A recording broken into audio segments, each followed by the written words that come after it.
शुक्रिया कि आप बड़ी शॉर्ट नोटिस पे आ गए हैं। जैसा कि आप जानते हैं, मैं पिछले कुछ दिनों से यहाँ बिहार आई हुई हूँ और मुझे यहाँ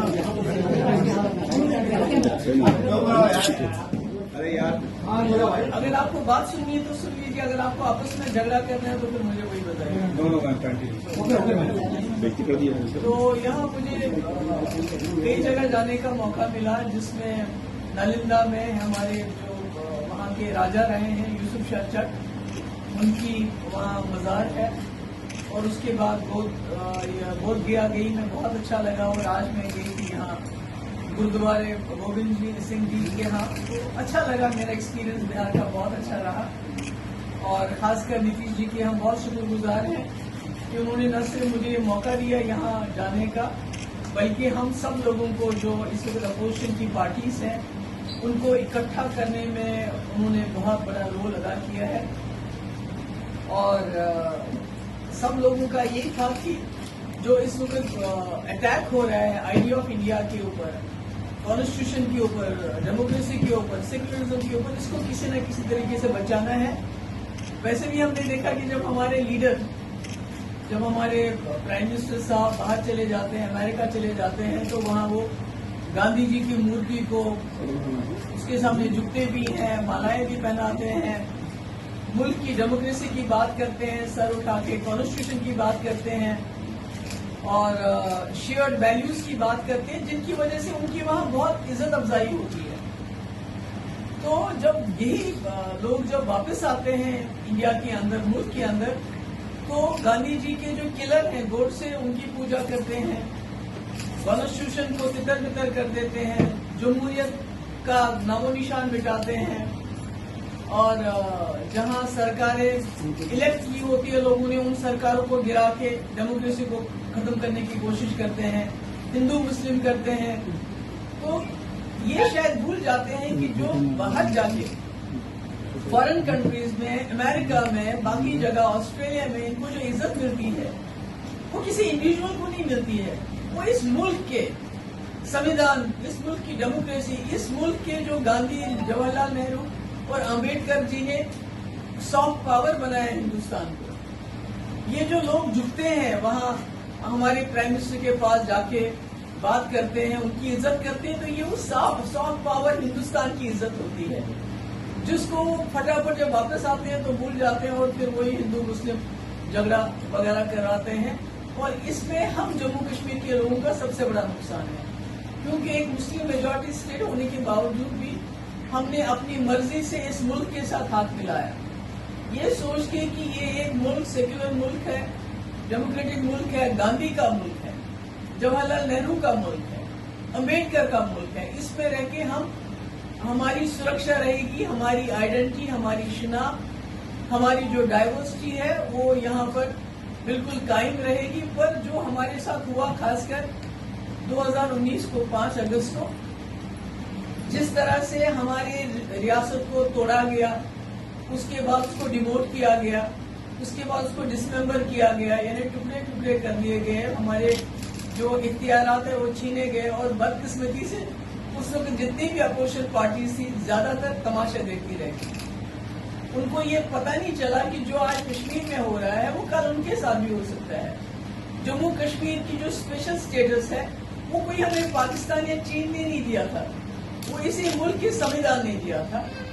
और उसकी प्रोटेक्शन करना, संविधान की प्रोटेक्शन करना, कोई भी सरकार बने, कोई भी जमात बने, उनका पहला फर्ज होता है कि जो संविधान में लिखा है उसके ऊपर हम अमल करें, न कि उसको सबवर्ट करें। उसको तमाशा देखते रहे, क्योंकि हमारी जो जम्मू कश्मीर की जो असेंबली थी, मोस्ट पावरफुल असेंबली थी पूरी कंट्री में, और एक कोऑपरेटिव फेडरलिज्म का जो कॉन्सेप्ट है वो अगर देखा जाए तो जम्मू कश्मीर उसका एक सिंबल था। पर सारा इन्होंने उसको जो तबाह किया। और बदकिस्मती से जो लोग हैं बीजेपी वाले और उनके भक्त तो उसमें मिठाइयां बांट ही रहे थे, पर हमारे अपोजिशन वालों ने भी वहाँ काफी लोग थे जिन्होंने वहाँ टेबल बजाया। और आज उनको समझ आ रही है कि जब दिल्ली में ऑर्डिनेंस आ गया, जब बाकी जगह इन्होंने सरकारें गिराई, हमारी तो जम्मू कश्मीर में सरकार बननी नहीं थी। हमारी जिस वक्त सरकार बनाना चाहते थे 2018 में, तो सत्यपाल मलिक साहब ने कहा मेरा फैक्स खराब हो गया। जिसका बाहर के मुल्कों में जाके ये ढोल पीटते हैं, वहां तालियां बजवाते हैं, तो उसका मुल्क के अंदर उसका गला घोटा जा रहा है। तो अगर अपोजिशन पार्टीज जिस तरह इन्होंने पार्लियामेंट में बुलडोज किया जम्मू कश्मीर की खुसूसी पोजीशन को, जम्मू कश्मीर के स्टेट को टुकड़े टुकड़े कर दिया, आप उसी पार्लियामेंट में ये ऑर्डिनेंस ला रहे हैं जो दिल्ली के खिलाफ है, दिल्ली के लोगों के खिलाफ है। तो अगर आज भी अपोजिशन इकट्ठे नहीं होती तो मुझे लगता है 2024 में ना अपोजिशन बचेगी ना अपोजिशन लीडर बचेंगे। जो हमारे साथ किया 2019 में एक नहीं, दो नहीं, तीन चीफ मिनिस्टरों को इन्होंने अरेस्ट कर दिया। हमारा कसूर कुछ भी नहीं था। हमारे हजारों की तादाद में हमारे बच्चे, हमारे नौजवान, उनको जेलों में बंद कर दिया 2019 में। कसूर क्या था? कसूर ये था कि इनको मालूम था कि हम अनकॉन्स्टिट्यूशनली, इलीगली सुप्रीम कोर्ट की जो डिसीजंस हैं उनको सबवर्ट करके, कॉन्स्टिट्यूशन इंडिया की उसको सबवर्ट करके एक ऐसा एक्शन लेने जा रहे हैं जम्मू कश्मीर में जो हर चीज के खिलाफ है, जो आइडिया ऑफ इंडिया के खिलाफ है, जो इंडियन कॉन्स्टिट्यूशन के खिलाफ है। तो इसलिए हमको भी बंद कर दिया, हमारे नौजवानों को भी बंद कर दिया, उनको मुल्क की डिफरेंट जेलों में डाल दिया और उनमें से आज तक भी सैकड़ों की तादाद में जेलों में बंद है। तो मैं समझती हूँ कि जम्मू कश्मीर एक लेबोरेटरी बन चुका है। वहाँ पहले तो कश्मीर में जो होता था तो वो कह रहे थे कि हम इंडिया को कश्मीर में जो है इंडियनाइजेशन ऑफ कश्मीर करेंगे, इंटीग्रेशन करेंगे। अब मुझे लगता है पूरे मुल्क का कश्मीराइजेशन हो रहा है। जो जर्नलिस्ट बात करता है उसको जेल में डाल देते हैं, जो इनके सामने खड़ा होता है उसके यहाँ ईडी का छापा पड़ता है, सीबीआई का छापा पड़ता है, एनआईए का छापा पड़ता है। हमारे कश्मीर में तो रोज ऐसा ही होता है। इसलिए मुझे खुशी है कि नीतीश कुमार जी ने सबको इकट्ठा लाया, इकट्ठा किया। ये इतना आसान नहीं है, बहुत मुश्किल काम किया उन्होंने, जिसके लिए मैं उनको बार बार जो है कॉम्प्लीमेंट करना चाहती हूँ। लालू जी भी थे। तो मुझे उम्मीद है कि जो मुल्क के हालात, अगर इस मुल्क को बचाना है, यहाँ के कॉन्स्टिट्यूशन को बचाना है, ये हिंदू मुस्लिम की बात नहीं है। देखिए अभी हमारे जो किसान मर गए या मार दिए गए, जिनके ऊपर गाड़ी चढ़ाई गई, वो तो मुसलमान नहीं थे, वो तो हिंदू थे। उस वक्त कौन सा लिहाज किया? आज जो हमारी बच्चियां, जो पहलवान बच्चियां इतने दिनों से दरदर हो रही हैं जंतर मंतर और दिल्ली में, जिसने उनके साथ ज्यादती की है, वो घूम रहा है, सर उठा के घूम रहा है, वो भी बच्चियां तो मुसलमान नहीं है, वो तो बिल्किस बानो नहीं है, पर उनके साथ क्या हो रहा है? मेरे कहने का मकसद ये है कि अगर हम सब लोग इकट्ठे होके मुल्क के लोगों को एजुकेट नहीं करेंगे कि आने वाले वक्त क्या होने वाला है, ये तो खाली अमेरिका में तो हिंदुस्तान नहीं बसता, हिंदुस्तान तो यहाँ बसता है, जहाँ आपके पास लोगों को जब से ये सरकार बनी है गरीबी और ज्यादा आ गई है। लोगों को अगर फ्री राशन न मिले तो खुदा न खास्ता भूखे मर जाएंगे, क्योंकि उनके पास नौकरी कमाने का साधन नहीं है। बेरोजगारी में विश्व गुरु बन गए हम, इंटरनेट शटडाउन में विश्व गुरु बन गए हैं, महंगाई में विश्व गुरु बन गए हैं, एक दूसरे को नोच खाने में विश्व गुरु बन गए हैं। तो ये सब तब तक खत्म नहीं होगा जब तक अपोजिशन इकट्ठा नहीं होगा। मुझे खुशी है पटना एक ऐसी जगह बनी जहां पहली बार इतनी अपोजिशन की पार्टी इकट्ठी हुई और उन्होंने बात की और उन्होंने ये अहद किया कि हम इकट्ठे होंगे। अगर इस मुल्क को बचाना है, अगर इस मुल्क की जो वहदत है, इस मुल्क की जो इंटेग्रिटी है, अगर गांधी के मुल्क को बचाना है, अगर नेहरू के मुल्क को बचाना है, तो उसकी शुरुआत जो है, जो शुरुआत उन्होंने जम्मू कश्मीर में की, ये आइडिया ऑफ इंडिया को दफन करने की, उस शुरुआत को पटना से हमने शुरू किया कि फिर से जिंदा करना है। और इस मुल्क को बचाने के लिए जितने भी लोग आए थे हम उनके बहुत शुक्रगुजार हैं, क्योंकि इन्होंने हर चीज को, चाहे वो कॉन्स्टिट्यूशन हो, चाहे सुप्रीम कोर्ट हो, उसको पार्लियामेंट किया। क्योंकि सुप्रीम कोर्ट की रूलिंग है जम्मू कश्मीर के स्पेशल स्टेटस को लेके कि प्रेसिडेंट तब तक उसको हाथ नहीं लगा सकता है जब तक कि कॉन्स्टिट्यूएंट असेंबली उसको रिकमेंड ना करे। तो हमारे पास कहाँ है कॉन्स्टिट्यूएंट असेंबली? वो तो 50s में ही खत्म होगी। तो इलीगली इन्होंने सारा काम किया है। तो इसलिए मैं समझती हूँ कि यहाँ जो हमारी पटना में मीटिंग हुई, मैं उसको बहुत ही ऑस्पिशियस समझती हूँ, उसको खुशकिस्मत समझती हूँ, अच्छा शुरुआत हुई। और मैं उम्मीद करती हूँ कि आगे जो हमारी मीटिंग होगी उसमें बाकी निटी-ग्रिटीज भी जो है तय हो जाएंगी और नीतीश कुमार जी इसमें भी आगे चल के इससे भी बढ़ चढ़ कर रोल अदा करेंगे। If you have any questions please. किया जाता था बेशक केजरीवाल जी ने मेंशन की ऑर्डिनेंस का, बाकी किसी ने unity, idea of India, Gandhi के हिंदुस्तान को, कॉन्स्टिट्यूशन को, डेमोक्रेसी को, सेक्युलरिज्म को, भाईचारे को, गंगा जमुना तहजीब को कैसे बचाना है, इसके अलावा और कोई बात नहीं। BJP questioning on it, how it is possible to get together with you all. ऐसा वैसे कि जो आइडिया ऑफ इंडिया है वो अलग अलग, आपने देखा कि उदय ठाकरे जी और हम एक जान बैठे थे, क्या बैठ सकते हैं, कभी सोच सकते हैं।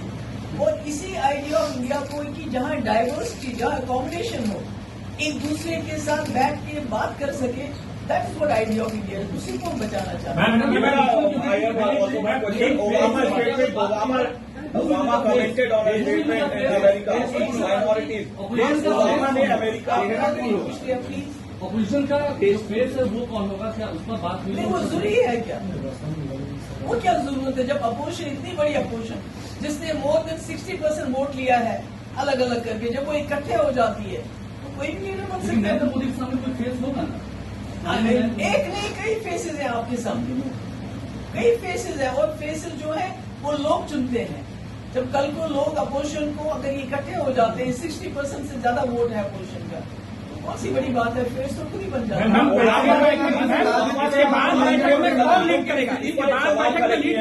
है। इसके बाद जब बैठक होगी तो लीड कौन करेगा, क्योंकि इसके पहले तो नीतीश कुमार कर चुके हैं। अगली बैठक में कौन लीड कर रहा है? नहीं, वो तो देखिए ना, वो तो मुझे तो नहीं मालूम, वो तो नीति क्रिटीज आपस में डिस्कस करके बात होगी, वो तो अभी से हम नहीं बता। सवाल खड़े किए कि भारत में मुसलमानों की जो स्थिति है, yesterday you will have many more meetings over the next few months. Would you be seeking any assurance from the other opposition parties in terms of restoration of Article 370 in the event of an opposition coalition देखिए, coming to power? अभी तो हम इकट्ठे हो रहे हैं, अभी तो हम आइडिया ऑफ इंडिया को, इस मुल्क की संविधान को बचाने, जब संविधान बचेगा तो जो 370 है वो भी संविधान का हिस्सा है, वो कहीं बाहर से नहीं आया है। पहले हमारी प्रायोरिटी है कि हम इकट्ठे हो जाएं, इस मुल्क के संविधान, डेमोक्रेसी। आपको पता है कश्मीर में क्या हो रहा है, आपको पता है 5 अगस्त 2019 को एक नहीं, 2 नहीं, 3 चीफ मिनिस्टरों को बंद किया गया। आप कोई एश्योरेंस लेंगे इनसे की? नहीं, हम कोई एश्योरेंस लेने वाले नहीं है, हम अपनी लड़ाई लड़ना जानते हैं, हम अपनी लड़ाई खुद लड़ेंगे। आप लोग गठबंधन कर रही है मैम, तो क्या आपकी जब सरकार अगर बनती है तो 370 फिर से लागू करेंगे जम्मू कश्मीर में? देखिए, मैं कह रही हूँ कि हमारी लड़ाई बहुत लंबी लड़ाई लड़नी है हमने। ये किसी को, हमारा केस सुप्रीम कोर्ट में भी है, जिस सुप्रीम कोर्ट ने ऑलरेडी संपत प्रकाश हो, प्रेमनाथ कौल हो या विजय लक्ष्मी झा हो, उनके केसेस में हमेशा ये डिसीजन दिया है कि आप 370 को नहीं हटा सकते जब तक कॉन्स्टिट्यूएंट असेंबली जम्मू कश्मीर की आपको रिकमेंड न करे प्रेसिडेंट को। कॉन्स्टिट्यूएंट असेंबली तो है ही नहीं, अब इन्होंने बुलडोज किया, इन्होंने गलत किया, तो उसको हम कैसे सही माने? ठीक है मैम, सही नहीं मान रही, लेकिन अगर आपकी नहीं, मैं कह रही हूँ, आपकी गठबंधन की सरकार मैं बनती कह है रही तो आप हूँ, लोग मुझे वापस पता है आप क्या, आप शाम को बहस चाहते हैं 9 बजे। I know what you want, but I am not going to follow into that trap. I am very sorry. Barack Obama ने एक स्टेटमेंट दिया है कि अगर मैं अमेरिका का राष्ट्रपति होता, अगर मैं अमेरिका का राष्ट्रपति होता तो मोदी जी से बात करता भारत में मुसलमानों की जो स्थिति है उसको लेकर। आप क्या सोचती है इस स्टेटमेंट? मैं तो कह रही हूँ, ये गांधी का मुल्क है, जो हमारी इज्जत होती है बाहर के मुल्कों में, वो इसलिए हो कि हम एक सॉफ्ट पावर है, जिसको नेहरू ने बनाया, गांधी ने बनाया, अम्बेडकर ने बनाया। तो आज अगर हमारे मुल्क के अंदर जो एक दूसरे को, हिंदू मुस्लिम को लड़ाया जा रहा हो, लिंच किया जाता हो, मकाने दुकानों से निकाला जाता हो, और बड़े बड़े लीडर जो है बीजेपी के, बड़े बड़े मंच से मुसलमानों को धमकियां देते हैं, इनका बाइकआउट करो, उसका मैसेज तो गांधी के मुल्क से बाहर अच्छा नहीं जाता है। लोग तो बातें करेंगे, क्यों नहीं करेंगे? तो आपको लगता है कि भारत के मुसलमान people being pitted against each other due to political interest, what comment do you have to make in context of West Bengal? Sorry, What comment do you have to make in the context of West Bengal? Similar violence is being reported there as well. Manipur की बात क्यों नहीं करते हो आप? Why don't you talk about Manipur? Because वहाँ BJP की double engine की सरकार है, so you don't want to talk about that. 200 से ज्यादा लोग मर गए हैं, छोटे छोटे बच्चे जंगलों में घूम रहे हैं। जो मणिपुर का हाल किया बीजेपी ने, जो नफरतें उन्होंने वहां डाली, आप यकीन कीजिए अगर अपोजिशन इकट्ठे नहीं होती, इनका मुकाबला नहीं करती, पूरे मुल्क का हाल मणिपुर से जैसा कर देगी। Thank you so much, thank you. सवाल है कि कल की बैठक में अरविंद केजरीवाल को लेकर के ये विवाद हो गया है कि उन्होंने बैठक छोड़ दिया और उनका जो ऑर्डिनेंस का इशू था उस पर कोई डिस्कशन बैठक में नहीं हुई। नहीं, ऐसी बात नहीं है। उन्होंने बैठक नहीं छोड़ी, वो पूरा टाइम बैठे रहे। लंच भी उन्होंने वहाँ लंच करने के लिए गए, वहाँ भी वो थे। उसके बाद प्रेस कॉन्फ्रेंस से पहले हो सकता है उनको कोई काम था। जहाँ तक ऑर्डिनेंस की बात है, मुझे लगता है कि कांग्रेस एक बहुत बड़ी पार्टी है, उनको आपस में डिस्कशन करना होता है। ये जो कल की मीटिंग थी, ये ऑर्डिनेंस के लिए नहीं बनी थी, ये मीटिंग बड़े इश्यूज डिस्कस करने के लिए बनी थी। और जब ऑर्डिनेंस का वक्त आएगा तो कांग्रेस उसमें अपना फैसला करके वो बता देगी। तो मुझे नहीं लगता है कि इसमें कोई ऐसी कोई मतलब घबराने की कोई बात है। केजरीवाल का एक पुराना ट्वीट जो है वो सामने आया, अजय माकन ने रखा है। जब 370 हटाया गया था तो केजरीवाल ने उसे अच्छा कदम बताया था, और इसी यही वजह है कि केजरीवाल के साथ खड़े होने में न सिर्फ कांग्रेस बल्कि बाकी पार्टियां मन ही मन हिचक रही है, क्योंकि वो थाली के बैगन की तरह इधर से उधर होते रहते हैं। देखिए, केजरीवाल जी से हमने वो शिकायत गिला जरूर किया कि जब हम पे बीती तो आपने तो उस वक्त उसका सपोर्ट किया और आज आप उसी जगह खड़े हैं। तो मेरा ये कहने का मतलब है, जो आइडिया ऑफ इंडिया है वो ही हमको साथ लाता है। हमारे आपस में बहुत मतभेद हो सकते हैं, जैसे आपने देखा उद्धव ठाकरे साहब और हम एक साथ बैठे थे, जबकि हमारी आपस में जो बहुत डिफरेंसेस है, मेजॉरिटी डिफरेंसेस है आइडियोलॉजीज में, सोच में, बाकी चीज़ों में, मगर this is the idea of India कि आइडिया ऑफ इंडिया को कैसे बचाएं, गांधी के हिंदुस्तान को कैसे बचाएं, अपने कॉन्स्टिट्यूशन जो आपको हमको राइट देता है बात करने का, जिंदा रहने का, उस कॉन्स्टिट्यूशन को कैसे बचाएं। क्योंकि अगर आज हम इकट्ठे नहीं हुए तो कभी इकट्ठे नहीं हो पाएंगे और मुल्क नहीं रहेगा। क्योंकि जो मुल्क, मैंने कहा कि जब हमारे वजीर आजम बाहर चले जाते हैं तो जहां उनको इतना स्वागत होता है तो वो उनके लिए नहीं होता है, वो उस मुल्क के लिए होता है, गांधी के मुल्क के लिए होता है, जिसको वहां वो हार पहनाते हैं और वापसी पे आके वो जो उनकी कोई मेंबर पार्लियामेंट है तो वो गोडसे जी की पूजा करती है। लेकिन जिस तरह से आपने एक सवाल पूछा, I am from ANI, Raman. You all came up from with your own agenda, Kejriwal, you and Mamta.